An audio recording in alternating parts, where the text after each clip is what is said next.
हिंसा की आग में जल रहा है वेनेजुएला।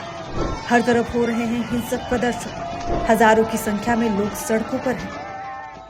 वेनेजुएला में हो रहे इस बवाल का कारण है निकोलस मादुरो। 61 साल के मादुरो लगातार तीसरी बार वेनेजुएला के सत्ता पर काबिज होने जा रहे हैं और इसी बात का वेनेजुएला में कड़ा विरोध किया जा रहा है।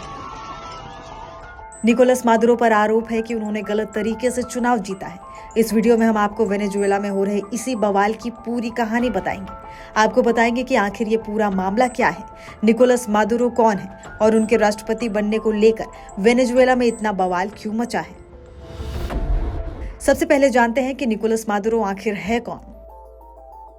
निकोलस मादुरो लगातार तीसरी बार वेनेजुएला के राष्ट्रपति चुने गए हैं। निकोलस जो पहले एक मामूली बस ड्राइवर हुआ करते थे, कुछ सालों बाद निकोलस ने ह्यूगो चावेज की यूनाइटेड सोशलिस्ट पार्टी से जुड़े। साल 2000 में वो पहली बार सांसद बने। धीरे धीरे निकोलस चावेज के करीबी बन गए और कुछ साल बाद ही निकोलस ने चुपचाप सरकार का तख्ता पलट कर दिया, जिसके बाद मादुरो साल 2005 से साल 2006 तक नेशनल असेंबली के अध्यक्ष पद पर रहे।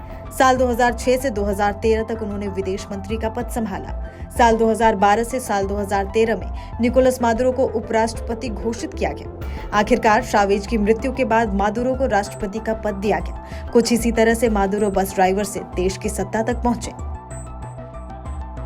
अब जानते हैं कि मादुरो के राष्ट्रपति बनने से वहां की जनता को नाराजगी क्यों है। नेशनल इलेक्टोरल काउंसिल के मुताबिक चुनाव में मादुरो ने मुख्य विपक्षी उम्मीदवार एडमंडो गोंजालेज को पछाड़ दिया है। वेनेजुएला में 28 जुलाई को हुए राष्ट्रपति चुनाव में निकोलस मादुरो को विजेता घोषित किया गया। वेनेजुएला में चुनाव के बाद ही विरोध प्रदर्शन शुरू हो चुके थे। परिणाम के बाद ये प्रदर्शन और भी हिंसक हो गए। विपक्ष दावा कर रहा है कि मुख्य विपक्षी उम्मीदवार एडमुंडो गोंजालेज ने 70% वोट हासिल किए हैं। विपक्ष इसे धोखाधड़ी करार दे रहा है। विपक्ष ने तो यहाँ तक दावा किया है कि उसके पास चुनाव में अपनी जीत के सबूत हैं, लेकिन सरकार ने अपने हिसाब से जीत का ऐलान कर दिया है। उधर अमेरिका ने भी मादुरो की जीत पर आपत्ति जताते हुए कहा कि मादुरो की जीत की कोई विश्वसनीयता नहीं है। हालांकि तमाम आरोपों के परे मादुरो ने खुद की जीत का दावा कर दिया है। मादुरो का कहना है कि विपक्ष ने बस 44% वोट हासिल किए हैं। मादुरो का यह भी दावा है कि उन्होंने विपक्ष को बड़े अंतर से पचकानी देकर सत्ता हासिल की है।